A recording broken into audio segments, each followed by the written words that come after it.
¿Qué tal? Muy buenos días y bienvenidos a una nueva edición. Esta es ya la quinta edición de los encuentros digitales de la agencia 3A Worldwide.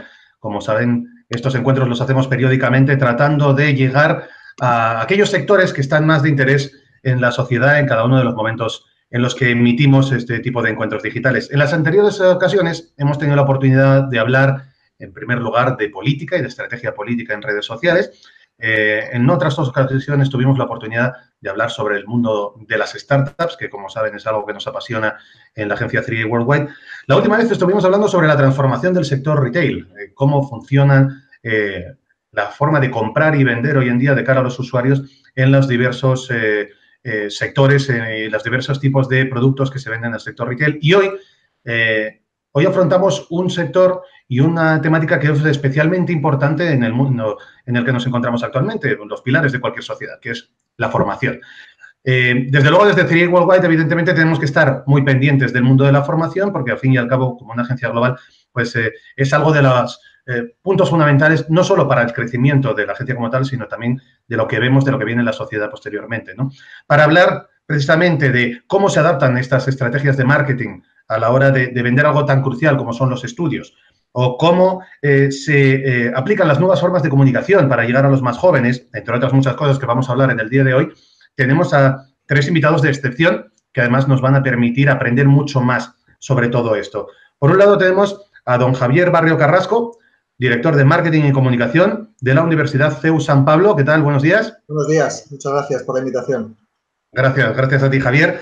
La Universidad CEU San Pablo, por supuesto, todo el mundo la conoce. Se trata de una universidad privada de gran tradición, con convenios con múltiples universidades en el extranjero, la Universidad de Boston, la de Chicago, la de Columbia. Es una universidad que permite terminar los estudios de estas universidades mediante acuerdos bilaterales o becas Erasmus. En ella han estudiado grandes personas de renombre de referencia en este país, algunos también aquí de 3A Worldwide, entre los que me incluyo. Y bueno, pues es un placer teneros con nosotros. También tenemos a Carlos García Morte, que es el director general y founding partner de Alpha Finance School. ¿Qué tal, Carlos? Muy buenas, encantado de estar aquí con vosotros. Un placer. Alpha Finance School es una reconocida escuela superior especializada en finanzas con el objetivo de ofrecer a sus alumnos una visión estratégica y práctica de la industria de las finanzas y de los negocios. Tiene una oferta educativa alternativa tanto para particulares como para profesionales del sector. Bienvenidos. Gracias. Y en tercer lugar tenemos a Juan Miguel Gómez, que es profesor de la Universidad Carlos III, que es una universidad de carácter público, como sabemos, fundada por Peces Barba en 1989 y que tiene 4 campus: Getafe, Leganés, Colmenarejo y Puerta de Toledo, ellos en Madrid capital. Y además, la palabra que mejor define a esta universidad es la innovación, ¿no? Se define como innovadora y además permite estudiar muchas asignaturas de forma bilingüe, incluyendo idiomas en todos los planes de estudio y además fomentando el aprendizaje en grupos reducidos.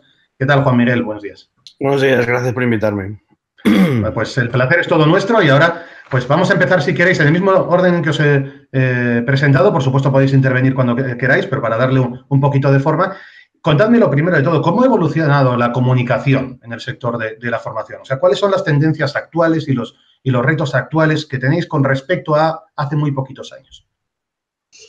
Bueno, por un poco abrir el debate, porque me ha tocado el primero en la presentación, yo creo que en general, digamos que el sector de la educación no es ajeno a los cambios que se producen a nivel global en general, porque la irrupción de diferentes canales, sobre todo en su momento, cuando estalló el mundo digital, en sí lo que provoca es que el mundo educativo en su propia comunicación necesita una adaptación a lo que son los canales tradicionales a día de hoy, más sobre todo teniendo en cuenta que abordamos un público muy determinado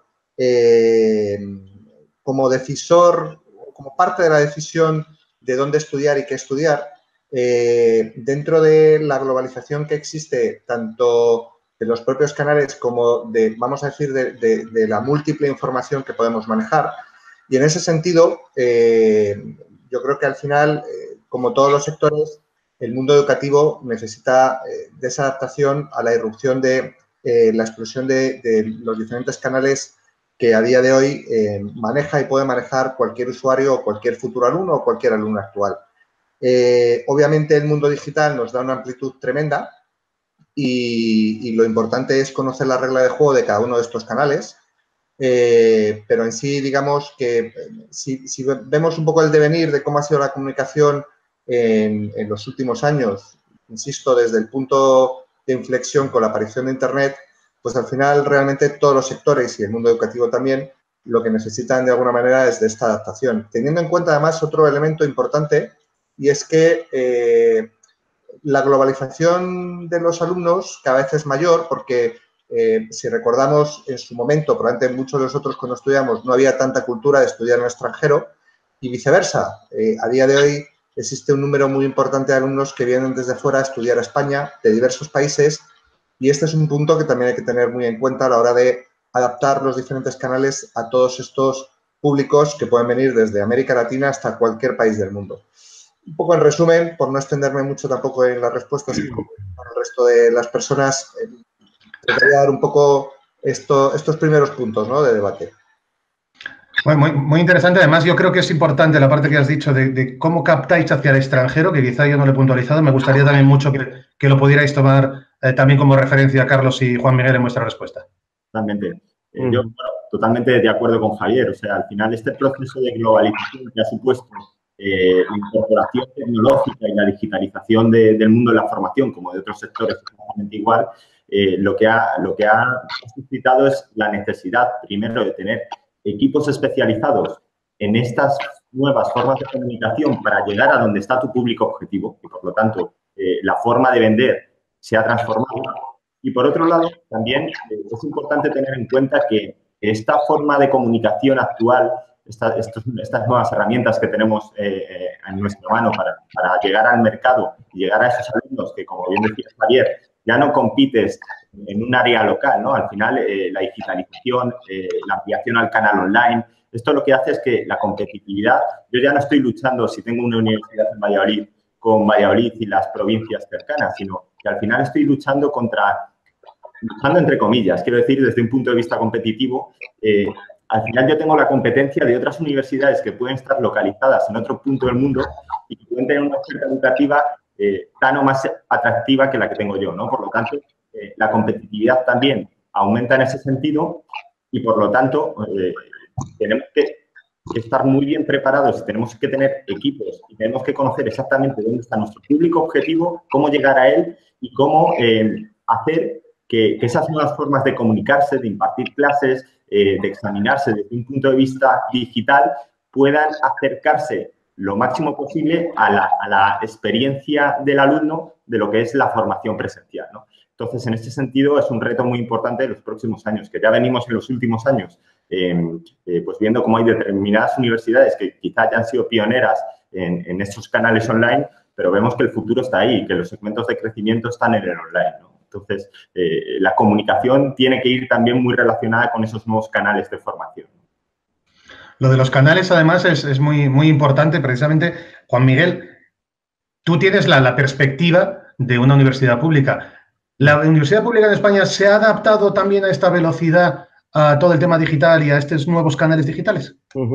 Sí, bueno, yo creo que ha habido un esfuerzo muy importante, ¿no?, en adaptarse a esos nuevos canales y, sobre todo, en lo que han comentado mis compañeros, en lanzarse a la búsqueda del alumno digital, ¿no?, del alumno que está en una plataforma diferente y que además estás compitiendo con plataformas de escala mundial, como por ejemplo Coursera, ¿no?, o como por ejemplo edX, que están respaldadas a su vez por universidades también de determinado prestigio, ¿no?, y que lo que tratan también es de digamos, capturar a ese alumno digital que es totalmente, puede ubicarse en cualquier sitio y que además tiene la particularidad de que busca la excelencia y que busca la calidad dentro de la educación, ¿no? Entonces, yo creo que la universidad pública sí ha hecho un proceso, un esfuerzo muy importante para adaptarse a eso, porque ha visto que claramente el perfil del alumno ahora puede ser un perfil mucho más completo, mucho más dinámico y luego también ajustado, ¿no?, a un determinado cambio en el espacio-tiempo, en el sentido de poder encontrarlo en cualquier otro sitio.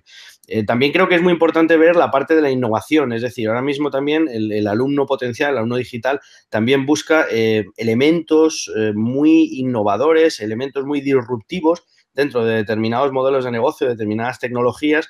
Entonces, hay un proceso de constante puesta en común con los nuevos conocimientos y con los nuevos elementos que van surgiendo, ¿no? Y como ejemplo, si por ejemplo miramos tecnologías como el Big Data o blockchain o por ejemplo analítica de datos, vemos que hay un tremenda, que hay formación que está saliendo cada día muchísimo más innovadora y más potente y por supuesto hay que ponerse a la altura, ¿no? de esa nueva oferta. Este tema que justo que acabas de comentar, el tema del blockchain, realmente el blockchain, ¿qué es? Para que la gente lo entienda. Yo os puedo asegurar que a nivel personal, me lo han explicado ya 2 o 3 veces, cuesta entenderlo bastante. Entonces, si tenéis la capacidad de poderlo explicar para que nos entienda la gente que nos está viendo, sería fabuloso. Y sobre todo, ¿cómo se aplica esto al mundo vuestro, al mundo de la formación? Podéis empezar el que quiera, el que quiera responder. Bueno, yo por tomar un poco, ya por coger el concepto de blockchain, que es un concepto que a mí en cierto modo me fascina, ¿no? Y estamos investigando bastante en esa línea últimamente. Sí creo que es una tecnología interesante. Al fin y al cabo, una blockchain no es más que un registro inmutable que es incorruptible también y que además está distribuido entre muchísimos nodos, ¿no? Donde varios nodos, a través de un algoritmo de consenso, pues deciden cuál es la parte verdaderamente real de esa cadena de bloques, de esa blockchain, ¿no? Y a través de esa tecnología sí que... Yo no sé por qué la gente no lo entiende, se está tirado, ¿verdad? Lo que pasa es que yo creo que también hay muchas cosas que se están juntando, ¿no? Al tema de la blockchain. Hay tema de smart contracts, de contratos inteligentes, tema de los tokens, ¿no? De las criptomonedas. Entonces, hay como un universo ahí que está despertando y entonces cuesta, la verdad, ponerse al día porque además todos los días salen cosas nuevas, ¿no? Entonces, es un universo interesante. Yo creo que, por ejemplo, ese tema es de los más punteros, donde la formación está empezando a escalar, ¿no? Y entonces será nuestro reto de ponernos a la altura y poder proporcionar formación de calidad para ese tipo de tendencias. Sí, yo quería apuntar, hace poco hicimos un evento relacionado con el mundo del blockchain. Claro, es una temática que abre una apertura nueva y en donde es verdad que muchas veces estas, llamémosle tecnologías o llamémosle disciplinas disruptivas, claro, afectan a muchos sectores. El tema del blockchain es un ámbito que afecta de lleno al mundo jurídico porque efectivamente el tema es cómo se va a regular de alguna manera desde el punto de vista jurídico todo este tema. Afecta al mundo financiero claramente porque obviamente todo el tema de los bancos y digamos todo lo que son las transacciones financieras con la irrupción también de las criptomonedas, etcétera. Y luego al mundo de la ingeniería, por supuesto, porque al final realmente existen unos desarrollos por detrás que necesitan vamos a decir, de unos conocimientos importantes. Entonces, claro, son disciplinas muy novedosas, tanto en el mundo profesional como en el mundo académico, que digamos que en el mundo educativo yo creo que realmente estamos muy obligados cada vez a correr mucho más deprisa de lo que se corría antes y tratar de adaptarnos mucho más a unos cambios emergentes que existen en el mercado a día de hoy, que van a una velocidad tremenda. Carlos estaba comentando, de pasada en una frase ha dicho smart contracts, blockchain, el mundo legal tech, es decir, aparecen muchísimas nuevas disciplinas que prácticamente lo que están haciendo es, entre comillas, casi a veces dejar obsoleto a la formación tradicional que se puede impartir en cualquiera de estas disciplinas, ¿no? Entonces, yo creo que va a haber una necesidad y también es una oportunidad importante para la universidad en general de la adaptación de nuevas profesiones que van a ir surgiendo inevitablemente y a la cual yo creo que el mundo educativo necesita una respuesta más muy rápida. Aquí lanzo un poco el conflicto, es si realmente el modelo educativo estatal, vamos a decir, o por lo menos a nivel ministerial, está preparado para la evolución tan repentina que supone el mundo actual para transformarse de una manera rápida en lo que son sus contenidos y en lo que es el modelo para seguir un poco la estela de lo que está pidiendo el mercado a día de hoy. Sí, porque realmente a nivel tradicional o tradicionalmente la aprobación de una asignatura nueva, de un programa nuevo, lleva un tiempo que quizá para cuando lo tenemos aprobado, eso ya no hay que estudiarlo, ¿no? Porque ha salido una cosa nueva, ¿verdad? Absolutamente. Aquí la flexibilidad y quizá el sector educativo es uno de los más regulados, ¿no? En ese sentido, como comentabais vosotros, ahí siempre nos vamos a encontrar un problema. Pero ya no solo pensando en el sector educativo, sino en la evolución de las tecnologías disruptivas estas, las criptomonedas, el tema del blockchain. Al final, esto requiere de una regulación prácticamente a una velocidad similar, porque la curva de desarrollo tecnológico, y esto va a ser exponencial, va a tener una pendiente exponencial respecto del momento actual, va a ser cada vez mayor esa pendiente. Por lo tanto, si desde un punto de vista jurídico no somos capaces de regular esa tecnología en aplicación a la sociedad y a los nuevos sectores, vamos a tener unos choques muy importantes a la hora de incorporar esa tecnología, y aquellos países, naciones o regiones que sean capaces de jugar o enjugar mejor esa relación entre lo jurídico y lo tecnológico, puedan jugar con unas ventajas competitivas el día de mañana muy importantes, ¿no? Y en la educación exactamente igual. Aquellos modelos educativos, pensando en modelos nórdicos, americanos, que son mucho más flexibles en la incorporación del nuevo conocimiento a las aulas, te indica un poco cuál es el desarrollo de los índices la redundancia, de desarrollo humano, ¿no? En estos países, ¿no? Que al final, quien tiene el conocimiento, tiene la sartén por el mango, ¿no? Del futuro de un determinado país, ¿no? Entonces, es muy importante que seamos capaces de incorporar esta tecnología y este conocimiento a las aulas para ser pioneros en este desarrollo, porque al final aquí la diferencia o el espacio temporal que hay entre revoluciones tecnológicas se ha cortado mucho. Desde la última revolución industrial hasta ahora apenas ha habido cambios muy, muy significativos, pero sin embargo en los últimos 20 años ha cambiado el mundo mucho más que en los últimos 2 siglos, ¿vale? Por lo tanto, si no somos capaces de interiorizar eso y adaptarlo a la formación de la gente que viene en el futuro, podemos tener un problema, ¿no? Y es importante que esa transición se haga de la manera más rápida posible. Carlos, tú ahora estabas comentando, poniendo de referencia a países nórdicos, a Estados Unidos. ¿En España realmente es una percepción, es una crítica porque nos gusta criticarlo todo, o realmente vamos un paso por detrás en algunas cosas en educación? Yo creo, sinceramente, y esto es una crítica que nos hacemos todos, que vamos un paso por detrás en determinados aspectos, ¿no?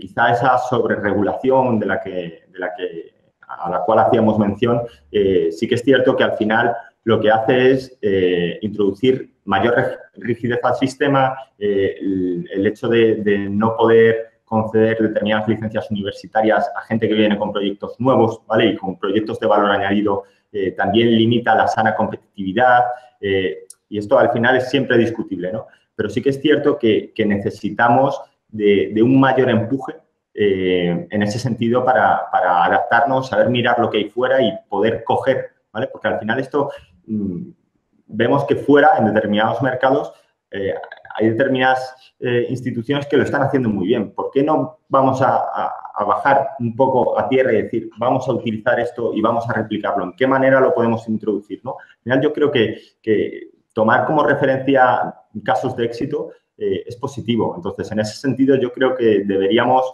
ser un poco más humildes en ese sentido y poder tomar como referencia a estos países o algunos de estos países, algunas de sus prácticas que yo creo que nos vendrían muy bien a la hora de poner en valor a nuestra fuerza, a nuestro recurso humano formado aquí, que está muy bien valorado en el extranjero, pero que nos ayude a crecer dentro y que no se tengan que ir fuera a buscar oportunidades laborales, etcétera, ¿no? Y esto viene muy de la mano del emprendimiento, ¿no? Que, como comentabais en encuentros digitales que habéis hecho previamente, yo creo que esta crisis económica que hemos vivido en los últimos años ha empujado mucho a ese sentimiento emprendedor que quizá el español tradicionalmente no tenía, ¿no? Y que realmente es como nación eres capaz, como nación, región o como queramos verlo, es capaz de meterle un boost de crecimiento a tu economía local, ¿no? Que yo creo que es donde está el valor añadido. Tenemos que ir a servicios, a productos de valor añadido, que es donde está el crecimiento a futuro, ¿no? Y siempre apoyado. Enlazando con esto que dices, Carlos, justo con la parte de...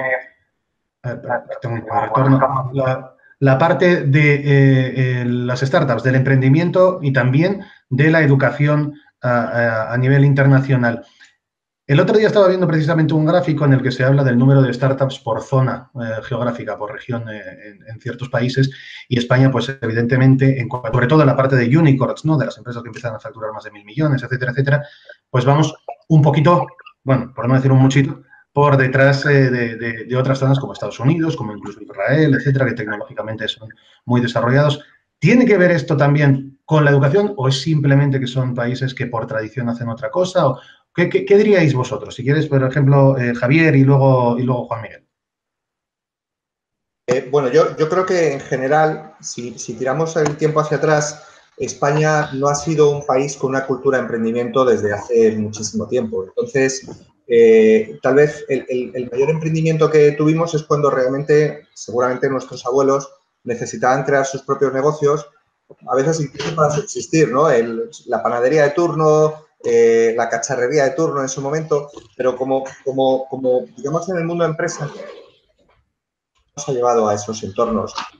Probablemente porque también no se ha fomentado ni desde nuestra parte educativa inicial, ni siquiera desde las universidades. Es verdad que probablemente en las universidades cada vez más se están empezando a crear una pequeña semilla con clubes de emprendimiento o con determinadas temáticas incluso relacionadas con el mundo del emprendimiento, pero probablemente todavía necesitemos un empuje muchísimo mayor, tanto a nivel educativo como a nivel institucional. O sea, yo creo que también en este sentido las instituciones probablemente con una regulación mucho más flexible, incluso con una regulación financiera muchísimo mayor, lo que tengan que hacer es, entre todos, por un lado en la parte educativa, pero por otro lado en la parte estatal, fomentar de alguna manera que la gente tenga muchísimas facilidades a la hora de lanzar su propia empresa. Claro, hasta ahora ni existía la cultura y por otro lado tampoco, vamos a decir que el fomento estatal ayudaba a ello, pues al final las dos fuerzas más importantes han llevado a que obviamente la gente pues no se ha metido en ese carril. Yo creo que a día de hoy, afortunadamente, y probablemente porque también la tecnología también ha ayudado a ello, empiezan a surgir ciertas semillas, pero España todavía necesita de un empuje para mí en esos dos pilares importantes. Sí, Juan Miguel.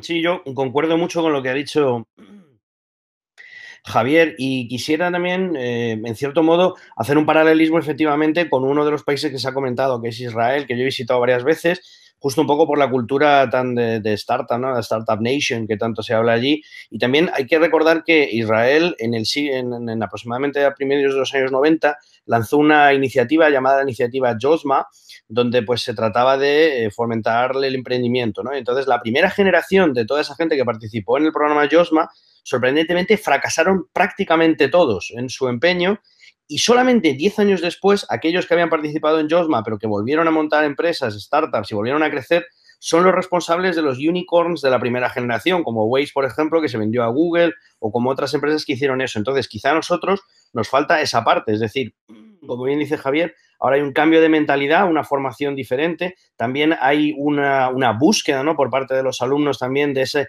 perfil emprendedor, de ese perfil de startup que hasta ahora no existía, o al menos no existía con una contundencia tan grande dentro de la carrera, y entonces necesitamos quizá esa generación de gente que se ha dado un batacazo, que ha creado su empresa, ha aprendido del fracaso, ¿no?, que también es un concepto muy americano, el aprender del fracaso para luego llegar al éxito y montar una nueva generación de startups que sean mucho más potentes y que puedan llegar a los famosos unicorns, ¿no?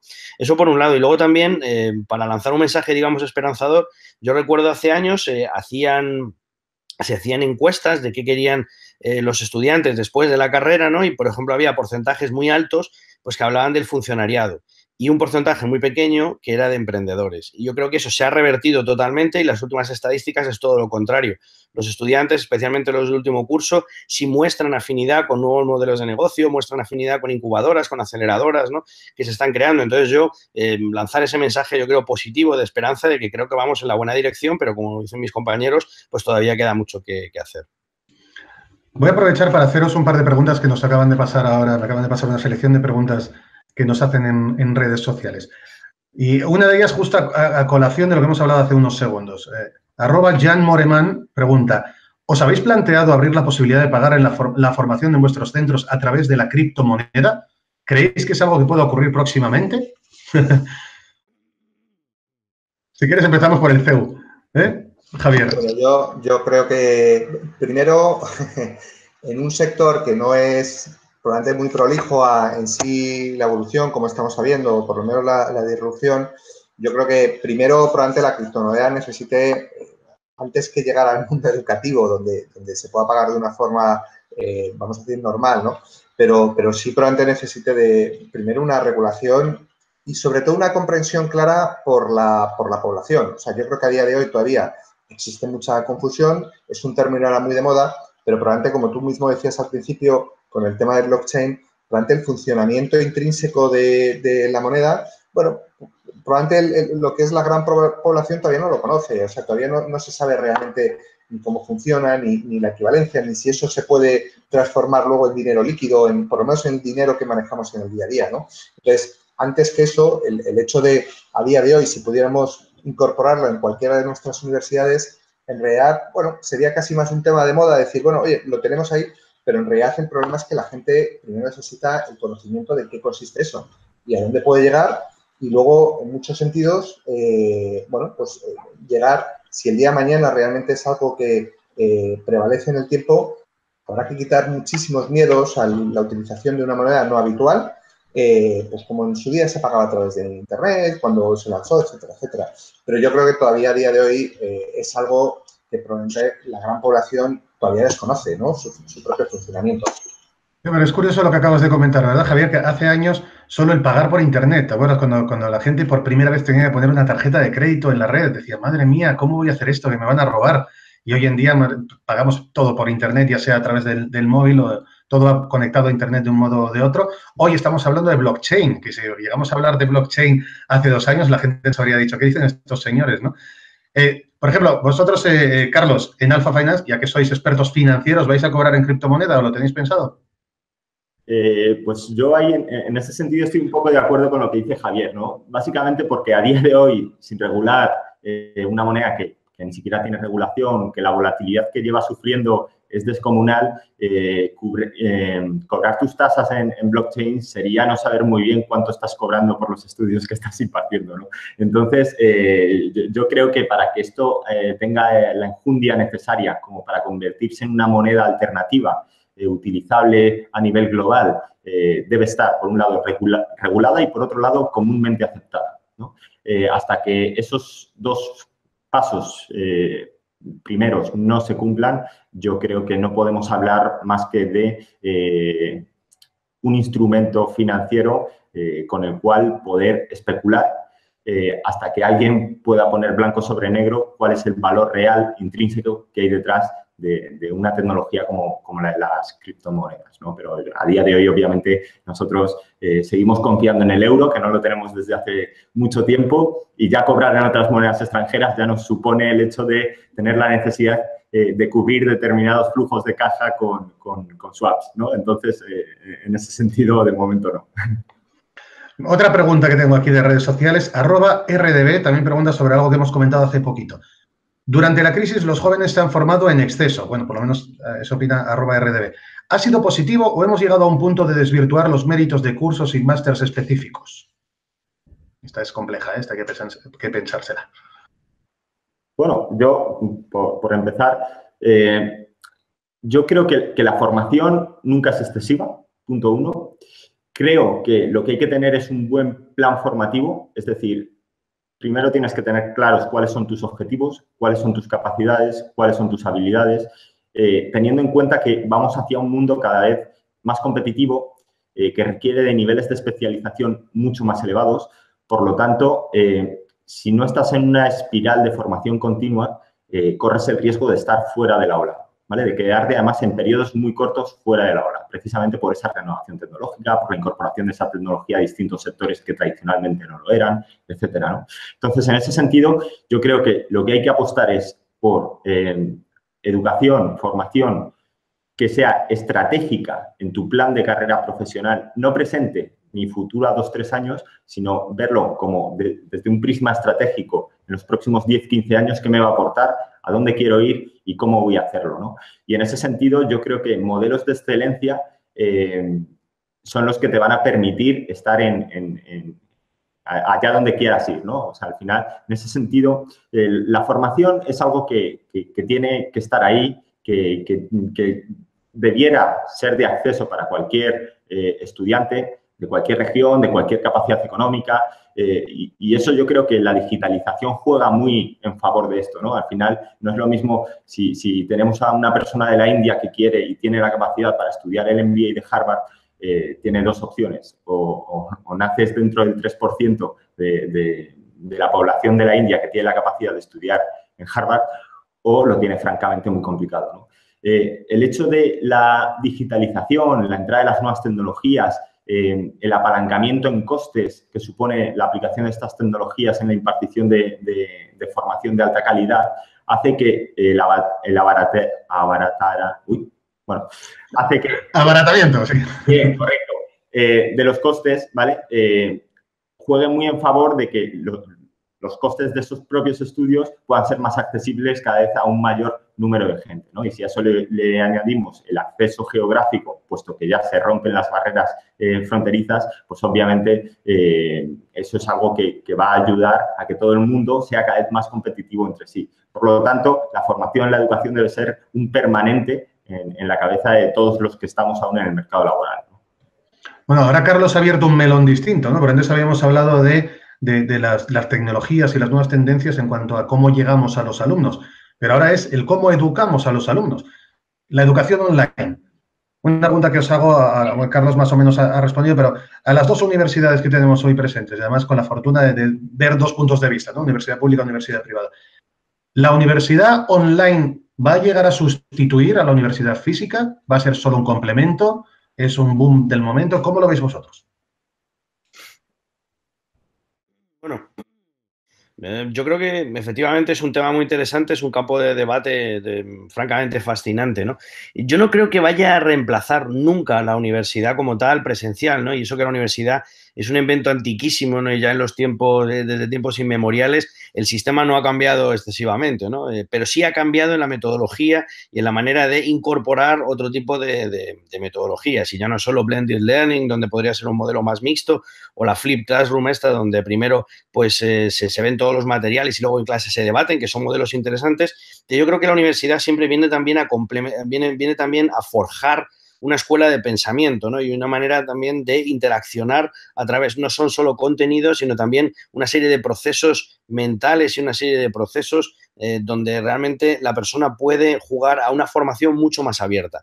Evidentemente, la formación online es el futuro y es un futuro que puede ser no solo un complemento, sino también en determinados momentos un sustitutivo, ¿no? Pero yo siempre creo, y además, porque yo también he hecho, digamos, he tratado de formarme de las dos maneras, creo que siempre la parte presencial es muy importante en cuanto a que es un modelo muy poderoso desde el punto de vista de la relación, ¿no? De estar realmente dentro de un ecosistema donde puedes interaccionar, al fin y al cabo, de una manera muy fuerte y muy milenaria en ese sentido, ¿no? Con compañeros, con profesores, donde realmente el aspecto de la relación educativa y formativa sí es verdad que se vive muy intensamente, ¿no? Entonces, yo creo que la formación online es evidentemente un campo fascinante donde además hay mucho que ver, todavía hay mucho que hacer, pero creo que es difícil reemplazar la formación presencial como tal por aquello que tiene de poderosa, ¿no? Y de magia simpática, diríamos, de conexión prehistórica quizá, ¿no? Con la gente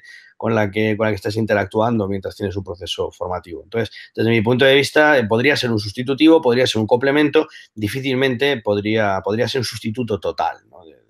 del modelo. Sí, yo creo que suscribo totalmente la misma opinión.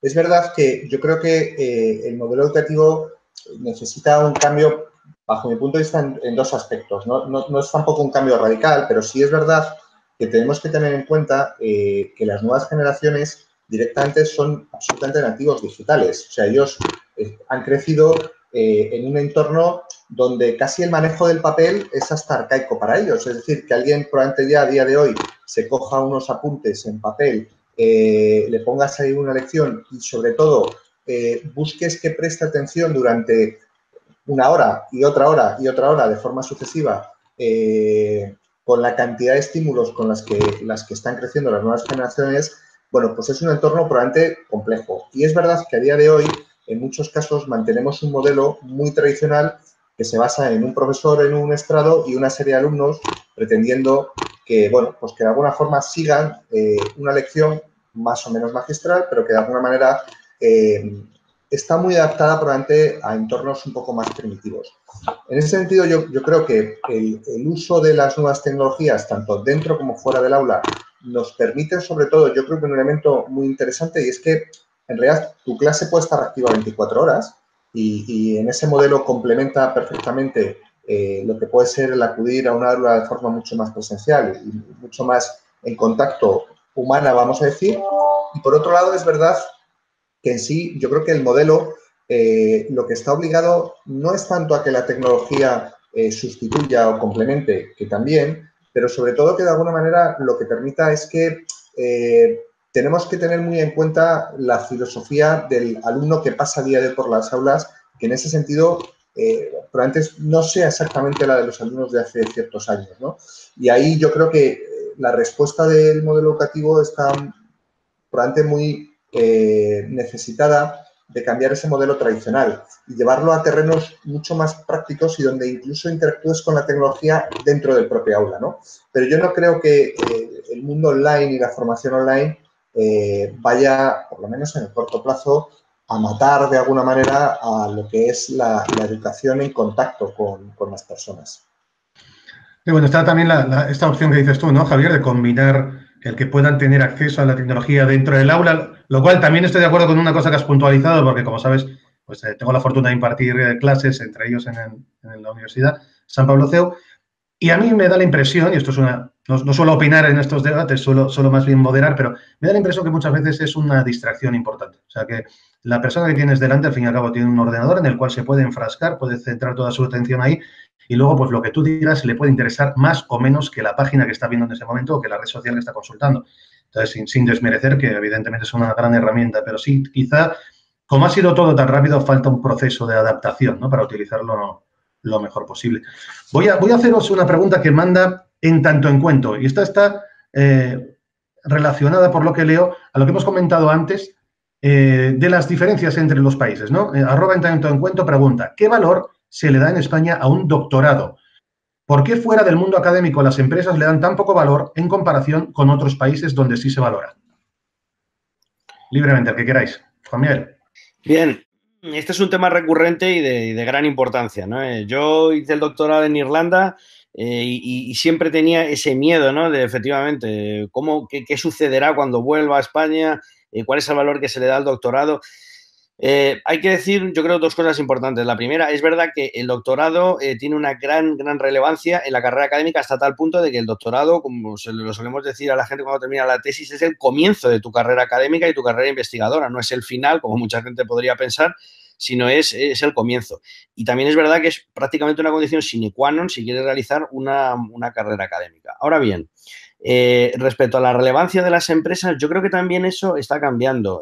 Hay un programa que es importante de carácter estatal, que es el programa Torres Quevedo, de incorporación de doctores a empresas, que lleva bastante tiempo, y yo sí he notado que en ese programa en concreto se va rellenando con gente que ha hecho doctorados en universidades extranjeras, perdón, pero que en determinado momento quiere volver a España y entonces tiene una manera de incorporarse y en un perfil bastante alto de responsabilidad o al menos un carácter innovador importante a través de ese programa. Y luego también creo que las empresas, en concreto startups y empresas con un modelo de negocio muy disruptivo, sí valoran y aprecian mucho el doctorado y todo lo que conlleva el doctorado, cuando además hay experiencia internacional de por medio, y si no hay experiencia internacional, al menos desde el punto de vista de la investigación, ¿no? Entonces yo sí que creo que esto sí que es un fenómeno que ha cambiado muchísimo, que no se parece para nada cuando yo hice el doctorado, por ejemplo, hace ya bastantes años, y sí que creo que también es un proceso de cambio importante porque el ADN de las empresas es cada vez más innovador,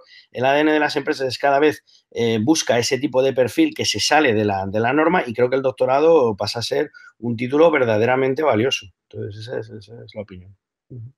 Sí, yo creo que más que, o sea, poner en duda el valor del doctorado, que sin duda yo estoy seguro además que esta persona que nos escribe, que nos está viendo, lo valora, es la percepción de la empresa. Si realmente las empresas, tú vas ahora a una empresa a pedir trabajo y tú tienes un doctorado y el de al lado tuyo, con las mismas o similares cualificaciones, no lo tiene y tú sí lo tienes, ¿esto creéis que marca una diferencia? Claro, yo creo que ahí habría que mirar el tipo de empresa, ¿no? Ese en concreto. Es decir, habrá empresas que a lo mejor no le den esa importancia, pero si es una empresa donde la ventaja competitiva o el modelo de negocio se basa en la innovación y en la disrupción y además tiende a crecer y tiende a tener un modelo de alto componente en el capital intelectual, yo ahí sí que creo que sí se valora. Javier, si quieres ir tú y luego le preguntamos a Carlos. Sí, yo suscribo un poco lo que comentaba. A ver, yo creo que efectivamente, por un lado, depende mucho del tipo de empresa, depende de la cultura de la empresa. Yo creo que también la empresa, y esto igual tira un poco también piedras a lo mejor contra nuestro propio tejado, pero también el modelo de empresa a la hora de captar profesionales de futuro, en ese sentido, yo creo que también está obligado a cambiar. O sea, está obligado a cambiar en el modelo tradicional un poco de persona que, bueno, pues va a una entrevista, va con su currículum, presenta allí un abanico de títulos N, donde el máximo efectivamente podría llegar al doctorado. Pero en ese sentido es verdad que y nosotros lo notamos, y esto yo creo que es un paso importante. Yo creo que el mix de formación, vamos a decir, en conocimientos y en titulaciones, tiene que verse muy equilibrado con formación en valores, formación en persona. Es decir, cada vez más las empresas equilibran mucho más el, oye, esta persona efectivamente tiene unos conocimientos, pero de alguna manera evaluamos que tenga una serie de conocimientos transversales, no necesariamente relacionados con un título, por ejemplo, que sea muy buen comunicador, por ejemplo, que sea una persona prolija a trabajar en equipo, que sea una persona con unos valores determinados, que tenga una ética en los negocios, un tema ahora mismo muy de moda y que yo creo que ahora preguntarás algo a lo mejor respecto al mundo de la ética, ¿no? Pero en ese sentido, bueno, tradicionalmente es cierto que el doctorado yo creo que era un tema absolutamente acuñado al mundo académico y que efectivamente, depende del tipo de empresa, puede tener su valor por dos cosas, por un tema de investigación e innovación y por un tema, obviamente, dependiendo del campo donde hayas investigado, porque es verdad que si yo el día de mañana voy a trabajar en un terreno, me lo invento, del mundo digital y obviamente he investigado y he desarrollado conocimientos ahí, por supuesto que tiene que tener una validez, ¿no? Otra cosa es que hayas investigado en un terreno que en tu desarrollo profesional futuro pues a lo mejor no tiene mucho esa relación. Pero yo creo que ya solo el esfuerzo, muchas veces, de haber pasado por ese camino, que en muchos casos además lo compaginas con tu propio ámbito profesional, hombre, pues en sí como persona debería demostrar ese saber desarrollarte en unos momentos en donde muchas veces en tu vida tienes que compaginarlo con muchas otras cosas, ¿no? Carlos, vosotros os llamáis o tenéis como lema Executive Education. ¿Esto en qué entra a jugar con este tema de los doctorados? La educación ejecutiva como tal, como una adición, digamos, a la fase educativa de las personas. Exacto. Sí, nuestro lema o nuestro punto, ¿no?, de Executive Education a lo que se refiere básicamente es a nuestro enfoque, ¿no?, de la educación que queremos poner encima de la mesa, ¿no? Que en muchos aspectos sí que es comparable, incluso asimilable a otros programas máster, programas de especialización, como puedan tener Business School como el IE, SADE, etcétera. Pero sí que es cierto que le queremos dar un empuje mucho más estratégico, incorporar toda esa parte que comentaba Javier sobre pensando en una entrevista de trabajo, que tú ya no solo estás fichando un currículum, estás fichando capacidades, aptitudes, percepción, la percepción que te da un determinado candidato y sobre todo la capacidad que puede tener un determinado candidato a ofrecer un valor añadido adicional al que se le presupone por su nivel de experiencia, ¿vale? En ese sentido, nosotros lo que incorporamos a nuestra oferta educativa son valores de un aspecto mucho más cualitativo que puramente cuantitativo, ¿vale? La parte cuantitativa, la parte teórica, está ahí, obviamente, sin parte, pero lo que nos diferencia y ahí está el objetivo de formar ejecutivos dentro del mundo de las finanzas es precisamente ayudarles a pensar de la manera que un ejecutivo profesional de la industria lo haría, ¿no? Entonces, ¿cómo conseguimos esto? Primero, poniendo delante, impartiendo las clases, primero en grupos muy reducidos, ¿vale? Con esto lo que conseguimos es que la experiencia del alumno sea casi como un aprendizaje directo con el profesor. Ponemos profesionales, obviamente con la capacidad docente necesaria para transmitir los conocimientos, pero profesionales que han desarrollado su carrera y que en la actualidad están ejecutando en sus distintas carreras profesionales los contenidos que están impartiendo en el aula, ¿no? Y son capaces de conectar con el alumno y ponerle la experiencia que la semana anterior ha tenido que poner en práctica en su compañía, se le está poniendo delante al alumno para resolver de su mano problemas concretos que se generan en el día a día de los negocios, ¿no? Y por otro lado, pues es el tema del método, ¿no? Nuestro método siempre es muy learning by doing, ¿no? Es decir, vamos a aprender dándote la teoría, pero la teoría nos va a suponer un 30% del contenido de todas las clases, ¿vale? El 70% va a estar dedicado a casos prácticos reales, a construcción de modelos financieros, a simulación de fusiones de compañías, a desarrollos de planes estratégicos para internacionalización, etcétera, ¿vale? Y siempre estamos apoyados muy en eso que al final es lo que va a demandar la empresa, ¿no? El profesional de fuera lo que te demanda es capacidad, ¿vale? Porque al final, al día de hoy, cuando tú pones un anuncio para contratar a un determinado perfil, te llegan aproximadamente entre 100 o 200 currículums muy similares, ¿no? Y la forma de discriminar es nosotras que ponerte enfrente de ellos y tener la capacidad de percibir cuál de ellos te es capaz de dar un valor añadido adicional que sobre todo no te esperas, ¿no? Y ahí es donde nosotros intentamos romper con lo que hay a día de hoy, ¿no? Llevamos poco tiempo, pero la verdad es que la perspectiva y la evolución está siendo muy positiva. Bueno, ahora Carlos se ha adelantado un poco a la siguiente pregunta que tenía para vosotros, que era, tenemos la fortuna, como decía al principio, de poder contar con 3 representantes de instituciones del mismo sector, pero de diferentes áreas, una universidad privada, una escuela superior de educación ejecutiva y una universidad pública. Entonces, Carlos ya ha explicado las bondades de la escuela superior. Me gustaría que vosotros, tanto Javier como Juan Miguel, me contéis o lo contéis a la gente que nos está viendo, ¿qué creéis que es lo que hace, no me gustaría decir la palabra mejor, pero ¿qué es lo positivo de una universidad privada o qué es lo positivo de una universidad pública? Bueno, si queréis empiezo. Desde mi punto de vista, a ver, el hecho de estudiar en una universidad privada, yo creo que el enfoque, y ojo, no digo que con esto haya una diferenciación, porque es verdad que, por ejemplo, admiro a la Carlos III en su modelo en cuanto al mantenimiento de grupos mucho más reducidos y con una personalización muchas veces en la propia educación en el aula, incluso en la innovación del lanzamiento de títulos que pueden hacer. Pero en ese sentido, probablemente la universidad privada lo que puede aportar es un extra sobre, vamos a decir, el modelo mucho más reglado y más encorsetado que comentábamos al principio, una capacidad, o debería, por lo menos, tener una capacidad de adaptación mucho mayor a todos estos cambios que se producen en el mercado e incluso en el contacto con las empresas. Bajo mi punto de vista, debería ofrecer 2 pilares en los que diferenciarse, o por lo menos, vamos a decir, que ir un poco más deprisa que la universidad pública, ¿no? Y debería ser en el aspecto, sobre todo, de conseguir un alumno, lo que llamamos un alumno un poco más globalizado. Cuando digo globalizado, lo que se pretende es que un alumno pueda trabajar en Madrid, es decir, en cualquier parte del mundo. De una forma, le has formado tanto en conocimientos, en una parte educativa y en un saber hacer en cualquier parte del mundo que te pueda llevar a eso.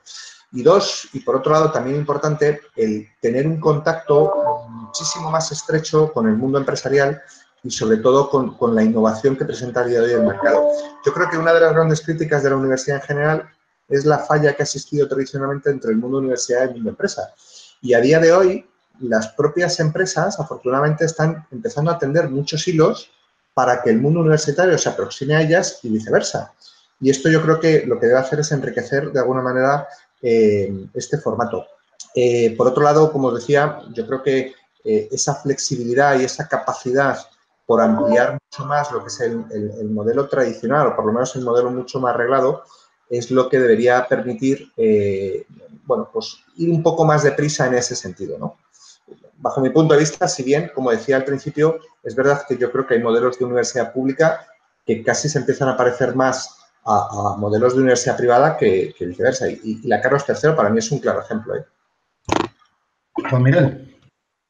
Bien, yo voy a tratar de hacer mi síntesis. Perdonad. Estoy seguro que mis compañeros vicerrectores de comunicación lo harían muchísimo mejor que yo. Soy simple profesor nada más. Entonces, bueno, yo creo que es muy importante la apuesta por una educación de calidad pública donde sobre todo tenga, digamos, 2 ejes fundamentales, ¿no? Por una parte, valores y por otra parte, contenidos y formación como tal. Y creo que eso es una parte importante. Y también creo que hay modelos dentro de la universidad pública que se han visto muy, muy favorecidos por la innovación o que han buscado la innovación, ¿no? A mí me gustaría destacar por ejemplo, el programa bilingüe, ¿no?, que tenemos nosotros, donde empecé a dar yo y fue un poco el motivo fundamental de incorporarme, que creo que ha sido un gran paso adelante dentro de la universidad pública, ¿no?, de realizar determinadas titulaciones desde un punto de vista bilingüe y desde un punto de vista internacional, y luego también esa búsqueda constante de la innovación, ¿no?, y también de tratar de ligarlo al aspecto investigador, que creo que es muy importante también, ¿no?, esa parte más académica, donde también campos que pueden ser vistos desde un punto de vista innovador pasan a formar el currículum, y también desde el punto de vista de trabajos de fin de máster o de trabajos de fin de grado se tratan de incorporar aspectos innovadores que tenemos en los campos de investigación, y creo que ese es el camino a seguir, y por ahí es un poco por donde hay que continuar, ¿no? Eso es un poco la perspectiva que tengo yo, ¿no?, como profesor de eso.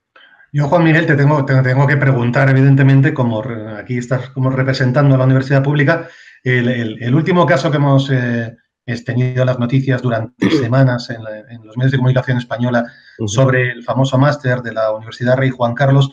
¿Esto afecta, tú crees, negativamente a la imagen de la universidad pública española, o realmente es un episodio puntual, o crees que no va a interferir, digamos, en la percepción que los españoles tenemos sobre nuestro sistema educativo público en este caso? Sí, este es un tema que yo he vivido con una tremenda tristeza, entonces tengo que decirlo, y con una tremenda amargura, porque creo que es uno de esos casos que, por la relevancia mediática que ha tenido, empaña o de alguna manera ensombrece el trabajo de miles y miles de personas que están haciendo lo mejor que pueden, una labor que cada día se levantan con ganas de hacer cosas y hacerlas bien. Y tristemente este tipo de elementos, ¿no?, de escándalo con una repercusión mediática tan fuerte, pues de alguna manera empobrecen, entristecen el panorama de la universidad en ese sentido. Entonces, yo sí que creo que es algo muy puntual, que es de verdad un caso pues que, bueno, está en vía judicial, ¿no?, pero que creo que sí ha sido bastante lamentable en conjunto, y sí pienso que eso no debería de ninguna manera relativizar o minimizar el trabajo de tantísimos profesionales que lo que tienen ganas es de hacerlo bien y que están luchando y dejándose la vida para que la educación sea mejor y la formación sea un activo importante de esta sociedad. Entonces, creo que es simplemente una triste y lamentable anécdota, ¿no?, y que lo que hay que hacer es seguir adelante y tratar de hacer las cosas lo mejor posible. Bueno, pues ahí queda dicho, Juan Miguel. Ahora lo que tendráis que hacer seguramente en las universidades públicas es poner un poco más de énfasis en reputación online, ¿no? Volviendo al principio de nuestra conversación de hoy, y de empezar a trabajarlo para que esto quede como un caso anecdótico en el pasado y poder trabajar en la reputación de vuestros centros educativos. Llegamos así ya al final de este quinto encuentro digital de 3A Worldwide. La verdad es que se ha hecho rapidísimo, se ha hecho muy corto. Quiero agradecer de nuevo una vez más la presencia de Javier Barrio Carrasco, de la Universidad de San Pablo CEU, de Carlos García Morte, de Alpha Finance School, y de Juan Miguel Gómez, profesor de la Universidad Carlos III. A los tres, muchísimas gracias por vuestro tiempo, muchas gracias por haber pasado este ratito con nosotros en 3A Worldwide, y a la gente que está viéndonos desde sus casas, desde sus portátiles o desde sus tablets o móviles, simplemente emplazarles a la siguiente edición, que tendrá lugar en el mes de septiembre. Y, como siempre, les voy a dejar con una frase, en este caso de Albert Einstein, que dice: nunca consideres el estudio como una obligación, sino como una oportunidad para penetrar en el bello y maravilloso mundo del saber. O sea que nada, muchas gracias a todos por vuestra presencia, y aquí nos tenéis en 3A.